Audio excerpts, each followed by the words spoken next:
You think empire building was just about winning battles? Cute. Try mass starvation. Entire cities burned to the ground, and children working in factories before they could walk properly. The reality of history's greatest empires isn't just conquest, it's catastrophe. Let's dig into the receipts of power, and trust me, they're uglier than you think. The blood price of ancient Egypt's pyramids. So, let's talk about Egypt's greatest flex, the pyramids. You've seen them, you know them, but what you probably haven't thought about is the insane human cost of stacking 6.5 million tons of limestone into a giant tomb. Spoiler, it wasn't aliens, and no, it wasn't an army of whiplashed slaves either. Turns out, the workforce behind the Great Pyramid of Giza, built around 2570 BCE for Pharaoh Khufu, was a mix of paid laborers and seasonal workers. But paid is doing a lot of heavy lifting here. Historians estimate around 20,000 to 30,000 workers spent at least 20 years moving blocks that weighed up to 80 tons each, without wheels. That's right. No pulleys, no iron tools, just raw muscle, ropes, and a death wish. These weren't all full-time builders either. Many were farmers recruited during the Nile's flood season when their fields were underwater.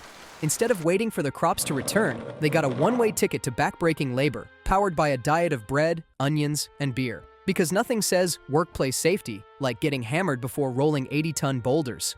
Archaeologists found worker camps with dorm-like barracks, which sounds nice until you realize they were packed with bodies riddled with arthritis, broken bones, and spinal injuries.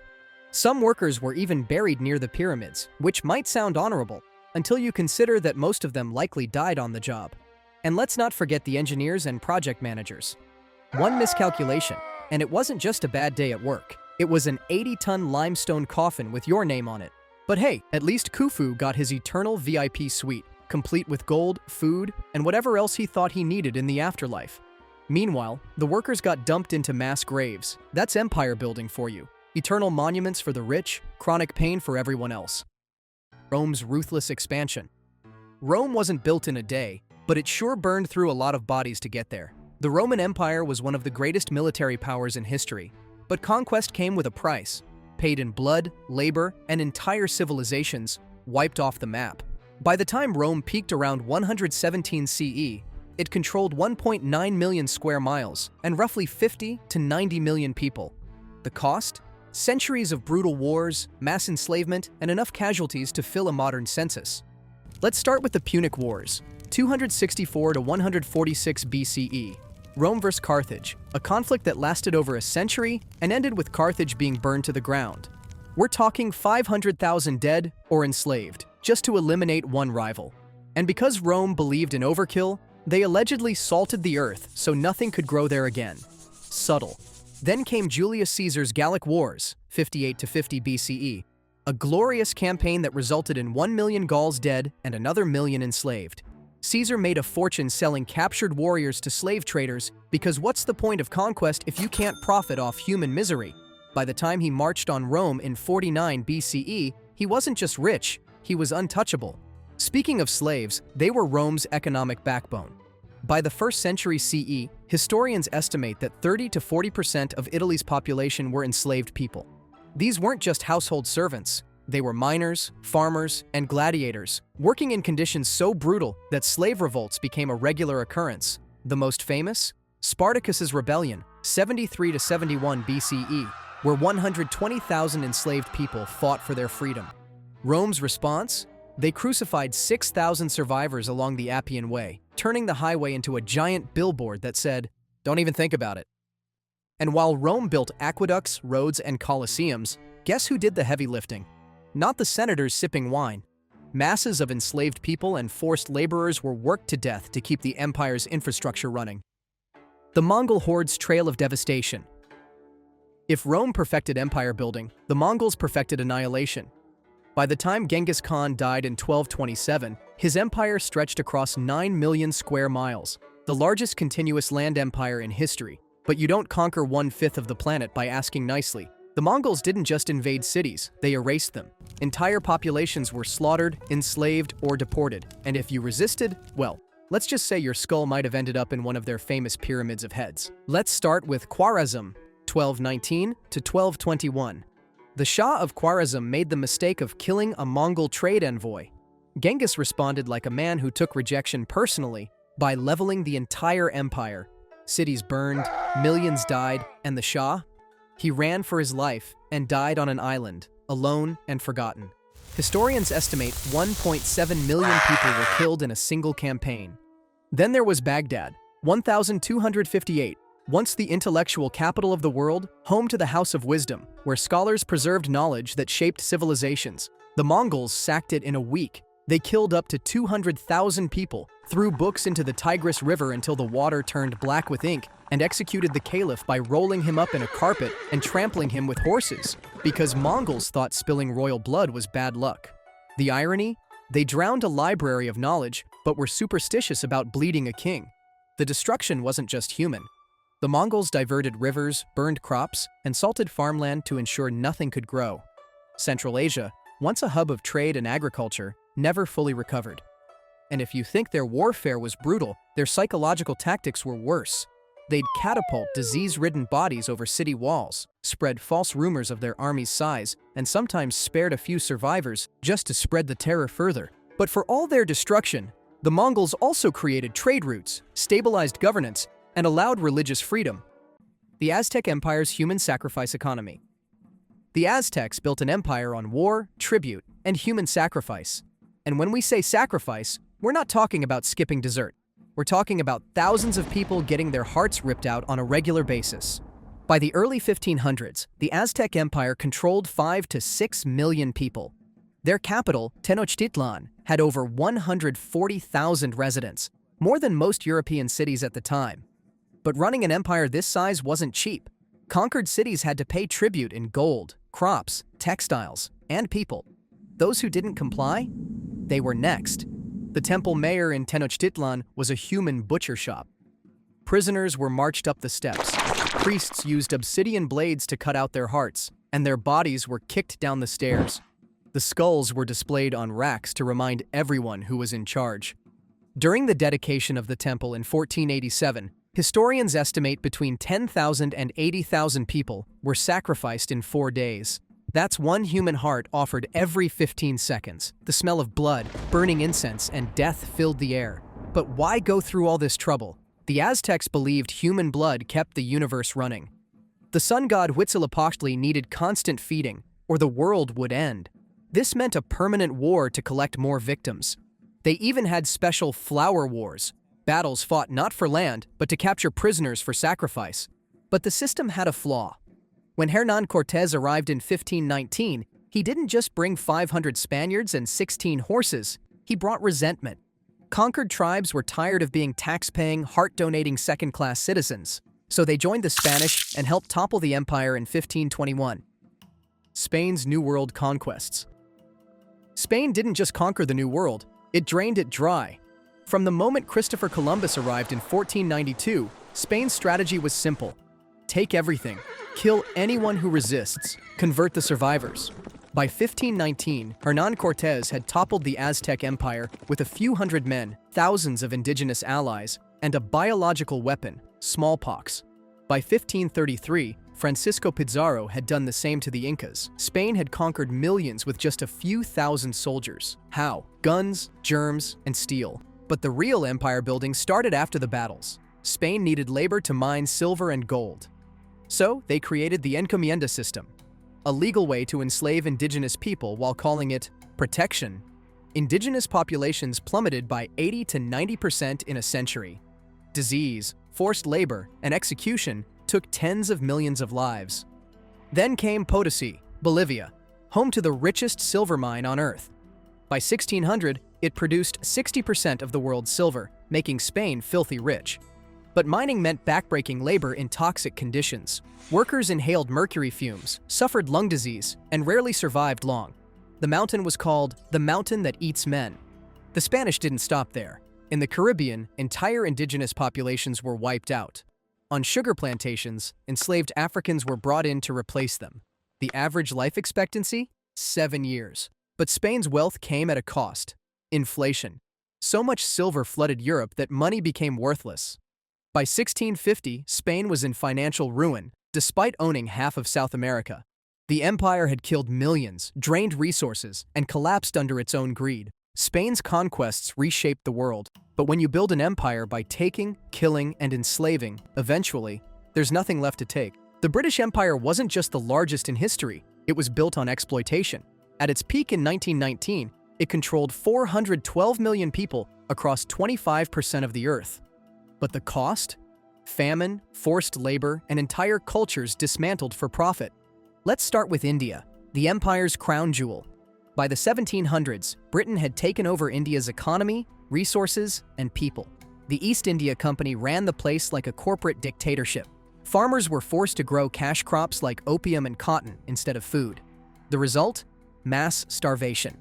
The Bengal famine of 1770 killed 10 million people, 1/3 of the region's population. By the 1800s, Britain had flooded China with opium, triggering the Opium Wars, 1839 to 1860. When China tried to stop British drug dealers, Britain declared war to keep selling heroin. The result? China was humiliated, its economy shattered. Then there was Africa.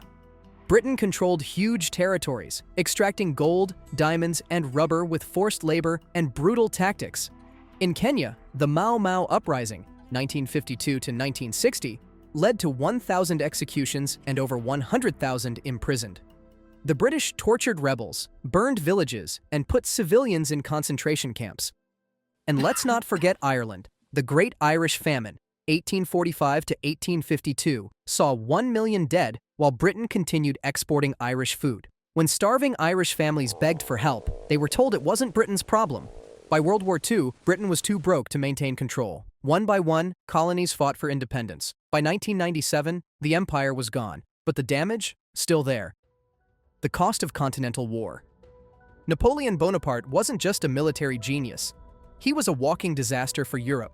Between 1803 and 1815, he led wars that killed 3 to 6 million people, drained economies, and left half the continent in ruins. His dream? Total domination. The cost? Entire generations wiped out. Let's start with France itself. The Napoleonic Wars, 1803 to 1815, demanded constant warfare, which meant constant conscription. By 1812, Napoleon had drafted 2.5 million Frenchmen, many young, barely trained, and sent to die in battle after battle. Entire villages lost their fathers, sons, and husbands just to fuel his campaigns. Meanwhile, high taxes and food shortages crippled daily life. The empire looked powerful on paper, but inside, it was bleeding out. Then there was Spain, 1808 to 1814. Napoleon invaded expecting a quick victory. Instead, he got a nightmare. The Spanish guerrilla war became one of the deadliest resistance movements in history. Civilians ambushed French troops, assassinated officers, and attacked supply lines. In response, Napoleon's forces burned entire villages, executed thousands, and slaughtered civilians suspected of aiding the rebels. By the time it was over, 300,000 Spanish civilians were dead. The war in Spain drained France's resources and showed the world that Napoleon wasn't invincible. And then came Russia, 1812, Napoleon's biggest mistake. Confident in his grand army of 600,000, he marched into Russia expecting a swift conquest. Instead, Moscow burned itself rather than be captured. Russian forces refused open battle, and winter hit like an executioner. As temperatures dropped to -30 degrees Fahrenheit, French soldiers froze, starved, and deserted. Horses collapsed mid-step. Men lit campfires with their own wooden rifles. By the time Napoleon retreated, barely 100,000 survived. Corpses lined the roads from Moscow to France. By 1815, Napoleon was finished.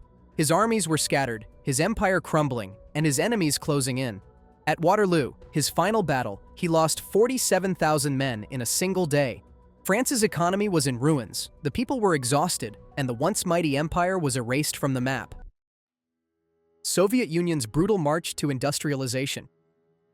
The Soviet Union didn't rise through innovation or diplomacy. It rose through fear, forced labor, and starvation. Under Joseph Stalin, 1924 to 1953, the USSR became an industrial powerhouse. The cost? Tens of millions of lives. First came the 5-year plans. 1928 to 1938, Stalin wanted rapid industrial growth, so he forced millions of peasants into factory jobs and collectivized farms. The problem? The farms stopped producing enough food. The result? The Holodomor, 1932 to 1933, a man-made famine in Ukraine that killed 4 million people. Families ate bark, rats, and even each other while Soviet officials exported grain to fuel industrial expansion. Meanwhile, Stalin needed cheap labor to build his empire. Enter the Gulag system. By the 1930s, over 1.5 million prisoners were working in frozen labor camps, mining, logging, and building railroads in -40 degrees Fahrenheit conditions. The White Sea-Baltic Canal, 1931 to 1933, alone cost 200,000 lives, most of whom were buried under the ice where they fell. Then came the Great Purge, 1936 to 1938. Stalin didn't just fear his enemies, he feared his own people. He executed 700,000 suspected traitors and sent millions more to labor camps. Soviet officers, intellectuals, and even factory workers disappeared overnight. By 1941, the USSR was a superpower, but it had been built on starvation, slave labor, and mass executions. And when World War II hit, Stalin had no problem throwing human lives at the problem. The Eastern Front saw 27 million Soviet deaths, the highest casualty count in history. Nazi Germany's war machine. Nazi Germany didn't just start a world war, it built an empire on stolen labor, mass slaughter, and economic lies. At its peak in 1942, Hitler controlled over 3.5 million square miles of Europe, stretching from France to the Soviet Union, Norway to North Africa. The cost? Tens of millions dead, entire cities erased, and a nation left in ruins. First, there was the economic illusion. The Nazis promised prosperity, but by 1939, Germany was functionally bankrupt. The only way to keep the economy running? War and plunder.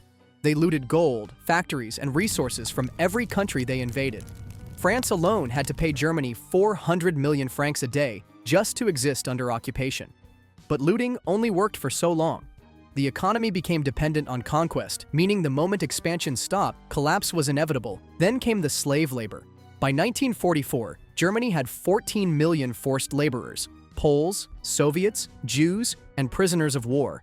They built weapons, roads, and railways in hellish conditions, often starving, sick, or freezing to death.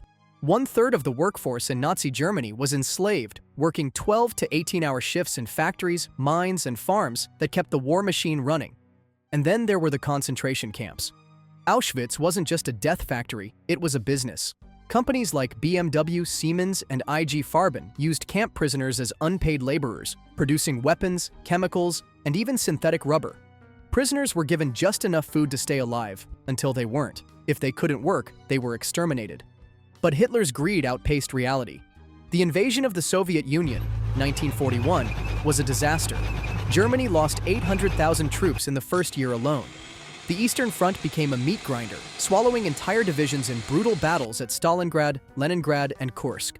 By 1945, the Reich was bleeding out, drafting teenagers and old men just to hold the front lines. Then came total collapse. Allied bombings flattened German cities, Hamburg, Dresden, Cologne, turning them into firestorms of destruction. Berlin was reduced to rubble as the Soviet army closed in. The Reich, which was supposed to last 1,000 years, didn't even make it to 13. Germany went all in on conquest, but when you build an empire on stolen labor and endless war, you eventually run out of both. The rise and price of global power.